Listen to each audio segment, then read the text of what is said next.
अस्सलाम वालेकुम एवरीवन। आज हम करेंगे फ्रैक्शंस विद ताबीर अकाडमी। तो फ्रैक्शंस के दो पार्ट्स होती हैं, एक न्यूमरेटर और एक डिनोमिनेटर। जो न्यूमरेटर होता है वो ऊपर आता है डिवीजन के साइन का और डिनोमिनेटर नीचे आता है। नाउ इन केस के जो न्यूमरेटर हो वो स्मॉलर हो दैन द डिनोमिनेटर, तो फ्रैक्शन को हम एक प्रॉपर फ्रैक्शन कहते हैं और उसकी वैल्यू होती है लेस देन 1। इसके एग्जांपल्स है हमारे पास 1/2, 4/5 और 3/5। ये सब प्रॉपर फ्रैक्शंस है और इनकी वैल्यू है होती है लेस देन 1। फिर इन द केस हमारा अगर न्यूमरेटर लार्जर हो डिनोमिनेटर से, तो हमारी फ्रैक्शन हो जाती है इम्प्रॉपर फ्रैक्शन और इसकी वैल्यू होती है ग्रेटर देन 1। इसकी एग्जांपल है हमारे पास 3/2, 5/4 और पाई/3। ये तीनों इम्प्रॉपर फ्रैक्शंस की एग्जांपल्स हैं और इन सब की वैल्यू है ग्रेटर देन 1। नाउ अगर हमने एक मिक्स्ड फ्रैक्शन को कन्वर्ट करना हो एक इम्प्रॉपर फ्रैक्शन में, तो जो डिनोमिनेटर है हम उसको मल्टीप्लाई कर देते हैं होल नंबर जो इंटीजर है उससे, और फिर हम उसमें न्यूमरेटर ऐड कर देते हैं। फिर जो रिजल्टेंट होता है उसको हम डिनोमिनेटर के ऊपर लिख देते हैं। जैसे फॉर एग्जाम्पल यहाँ पे अगर हमारे पास 5 होल 2/3 है, पहले हम 3 को मल्टीप्लाई करेंगे 5 से, फिर हम उसमें 2 ऐड कर देंगे और आंसर आ जाएगा 17। और डिनोमिनेटर जब हम एज इट इज़ लिखेंगे तो आंसर हो जाएगा 17/3। फिर अगर हमारे पास कोई नेगेटिव फ्रैक्शन हो, तो जो नेगेटिव सिंबल है उसको हम टॉप पे भी लिख सकते हैं, मिडिल में भी लिख सकते हैं और बॉटम में भी लिख सकते हैं फ्रैक्शन के। लेकिन अगर नेगेटिव सिंबल बॉटम में अपर हो तो हम उसको टॉप पे मूव कर देते हैं या मिडिल में मूव कर देते हैं। जैसे यहाँ पे हमारे पास 5/3 में -3 बॉटम में अपेयर हुआ है, यहाँ पे हमने उसको टॉप पे मूव कर दिया है और यहाँ पे हमने उसको मिडिल में मूव कर दिया है। फिर अगर दोनों टर्म्स जो डिनोमिनेटर में हों वो नेगेटिव हों, तो हम नेगेटिव सिंबल को फैक्टर आउट कर देते हैं और फिर उसको या तो टॉप पे मूव कर देते हैं या मिडिल में मूव कर देते हैं। जैसे इस एग्जांपल में हमारे पास -x -2 बॉटम में है, तो हमने नेगेटिव को कॉमन ले लिया और फिर नेगेटिव साइन को यहाँ पे टॉप टॉप पे मूव कर दिया यहाँ पे और यहाँ पे मिडिल में मूव कर दिया। नाउ अगर हमने दो फ्रैक्शंस को कंपेयर करना हो तो हम उनको क्रॉस मल्टीप्लाई करते हैं। फिर जो लार्जर नंबर होता है वो उस साइड पे अपेयर होता है जहाँ पे लार्जर फ्रैक्शन प्रेजेंट हो। हमारे पास ये एग्जांपल है, which of the following fraction is larger, 9/10 और 10/11। तो इनको अगर हम क्रॉस मल्टीप्लाई करें तो हमारे पास आ जाएगा 9 × 11 डिवाइडेड बाई 10 × 10। और अगर हम इनको आंसर लिखें मल्टीप्लाई करके तो आ जाएगा 99/100। इसमें हमें पता है कि 100 इज ग्रेटर दैन 99, इसलिए जो 10/11 वाली फ्रैक्शन होनी चाहिए वो ग्रेटर होनी चाहिए दैन 9/10। नाउ हमारे पास एक और एग्जाम्पल है, if x is not equal to -1 then 2x² + 4x + 3 divided by x + 1 whole square is equals to what.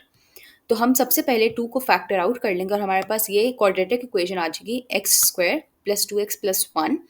और फिर हम इसको अगर क्वाड्रेटिक एक्सप्रेशन के थ्रू फैक्टर कर दें तो हमारे पास ये आ जाएगी x + 1 multiplied by x + 1 multiplied by 2। और जब हमारे पास x + 1 होल स्क्वायर है हम उसको इस फॉर्म में लिख सकते हैं अलग अलग x + 1 मल्टीप्लाइड बाई x + 1। तो जो हम x + 1 को कैंसिल आउट कर देंगे तो हमारा आंसर बच जाएगा 2। और अगर हम आंसर ऑप्शन से कंपेयर करें तो हमारा correct answer is C which is 2। Now अगर हमने कोई भी फ्रैक्शनल इक्वेशन सॉल्व करनी हो तो हम दोनों साइड्स को मल्टीप्लाई कर देंगे लीस्ट कॉमन डिनोमिनेटर से, also known as LCD, fractions को क्लियर करने के लिए। तो हमारे पास यहाँ पे एक क्वेश्चन है, if x + 3 over x - 3 is equals to y, what is the value of x in terms of y? तो सबसे पहले हम दोनों साइड्स ऑफ द इक्वेशन को मल्टीप्लाई कर देंगे x - 3 से। तो हमारी रिजल्टिंग इक्वेशन आ जाएगी x - 3 multiplied by x + 3 over x - 3 is equals to x - 3 multiplied by y। फिर हम x - 3 को कैंसिल आउट कर देंगे जो left side of the equation पे है। फिर हमारे पास ये रिजल्टिंग इक्वेशन आ जाएगी। फिर जो y को है हम उसको डिस्ट्रीब्यूट कर देंगे और हमारा आंसर आ जाएगा x + 3 which is equals to xy - 3y। फिर हम xy और 3 को सब्ट्रैक्ट कर देंगे दोनों साइड्स से। फिर हमारी ये रिजल्टिंग इक्वेशन आ जाएगी। उसके बाद हम फैक्टर आउट कर देंगे x को left side of the equation पे। जब हम x कॉमन ले लेंगे तो हमारा आंसर आ जाएगा x multiplied by 1 - y is equals to -3y -3। फिर हम दोनों साइड्स को डिवाइड कर देंगे 1 - y से, तो x हमारा सब्जेक्ट ऑफ द फॉर्मूला बन जाएगा और हमारा आंसर हो जाएगा -3y -3 डिवाइडेड बाई 1 - y। और अगर हम आंसर ऑप्शंस में देखें तो हमारा correct answer is D. Now हमारे पास एक और एग्जाम्पल है, if z is not equal to 0 and Y Z is not equal to 1 then 1 divided by y minus 1 over z is equals to what. तो इस टाइप ऑफ कॉम्प्लेक्स फ्रैक्शंस में जब आप डिवाइड कर रहे हो एक होल नंबर से फ्रैक्शन को, तो आपको ट्रैक रखना है ऑफ द मेन डिवीजन बार। तो फॉर एग्जाम्पल अगर a over b over c है तो हम इसको ऐसे भी लिख सकते हैं a multiplied by c over b which is equals to A C over b। और अगर a over b divided by c है तो इसको हम a over b multiplied by 1 over c भी लिख सकते हैं, जो कि होगा a ओवर b c।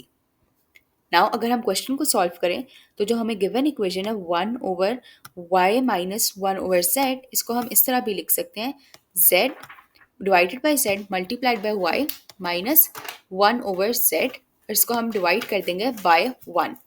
फिर अगर हम एलसीएम ले लें तो हमारा आंसर आ जाएगा 1 over Z Y minus 1 divided by Z which is equals to z divided by Z Y minus 1। तो जो हमारा करेक्ट आंसर है वो है आंसर डी।